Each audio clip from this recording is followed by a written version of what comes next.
You are listening to Telling Tales by Namrata.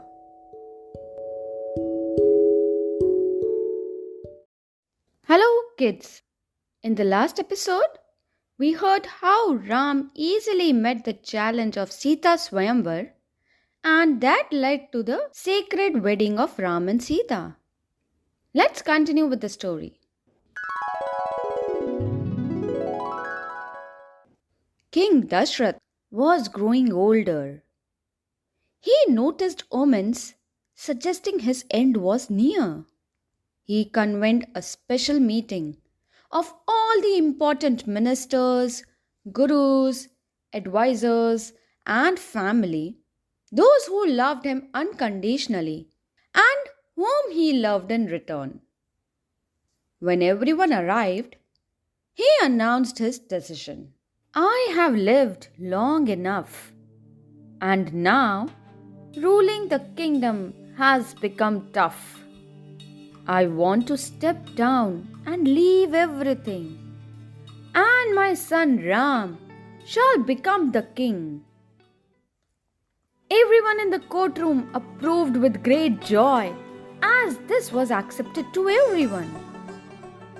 Dashrath felt a burden off his shoulders, and he wanted to coronate Ram immediately, the very next day. The king told everyone about his decision. He informed the priests to begin the sacred rites that would allow Ram to assume the throne of Ayodhya. Meanwhile, destiny was turning its wheels. Kaikeyi, who was the last and youngest of the king's three wives, had a maid called Manthara. Manthara had never liked Ram, and when she heard of this decision, her heart skipped a beat. She wasted no time in making wicked plans to stop Ram's coronation. She went to Kaikeyi's room to break this news. But to her horror, Kaikeyi thought it was a wonderful news. She even rewarded Manthara with an expensive necklace. Manthara was shocked. Have you gone mad? Highly agitated, Manthara said. Once Ram becomes the king, his mother Kaushalya will own everything. You will then be treated just like a maid. Is this what you want? Aren't you afraid? Kaikeyi was not convinced, but she chose to remain silent. Manthara continued. Not just you. At least think about your son Bharat, who will be a servant of Ram and Kaushalya. Think about his future. Kaikeyi loved Ram a lot, but Manthara's wicked thoughts started impacting her, and soon she agreed to whatever evil Manthara was saying. Worried now, she asked Manthara, what should I do now?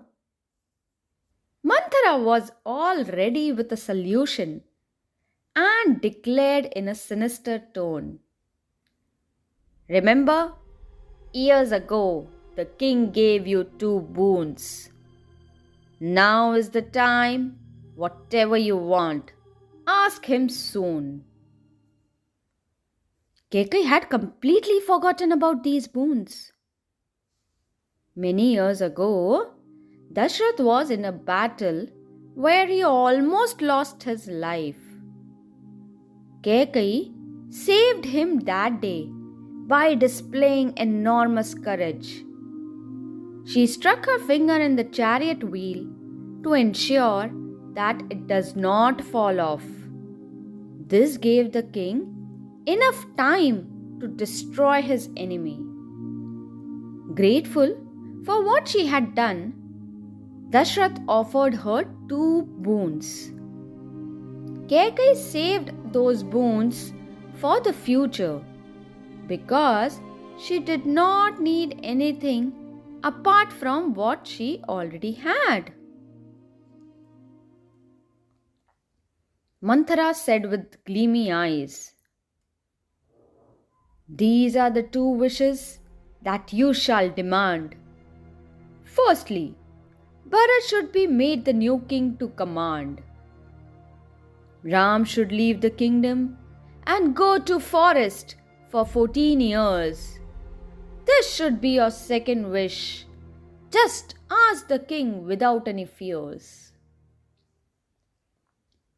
Kaikeyi was under Manthara's control, willing to obey her orders.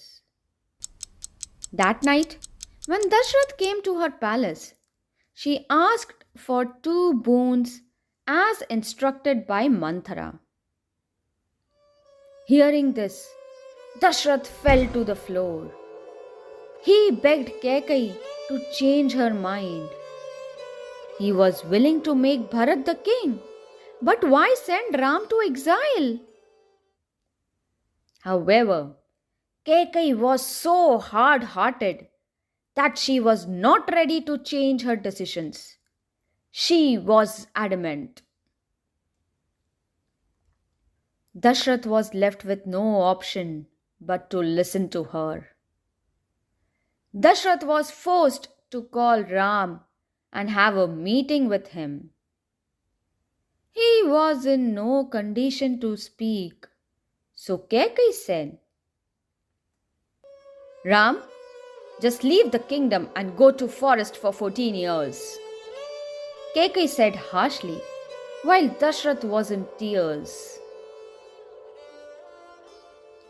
Even Bharat and Shatrughan were not in the kingdom, as they would have tried to stop this by pleading to Mother Kaikeyi. However, Ram was neither happy he was given the throne, nor unhappy when it was taken away from him. Ram looked at this as an opportunity to live with the sages in the forest and gain spiritual knowledge. However, both Sita and Lakshman would not leave him alone, and they both accompanied him. Ram bid farewell to his mother, father, friends, and well-wishers, and climbed into the chariot that would drop him to the outskirts of the kingdom. As Ram, Sita, and Lakshman prepared to leave the forest, the entire kingdom of Ayodhya plunged into darkness. Dashrath was in tears, and he fell down in grief. His Ram was leaving him again. So this was about Kaikeyi's two boons and how she used these boons to send Ram to exile for 14 years. Stay tuned to know how they spent their years in forest.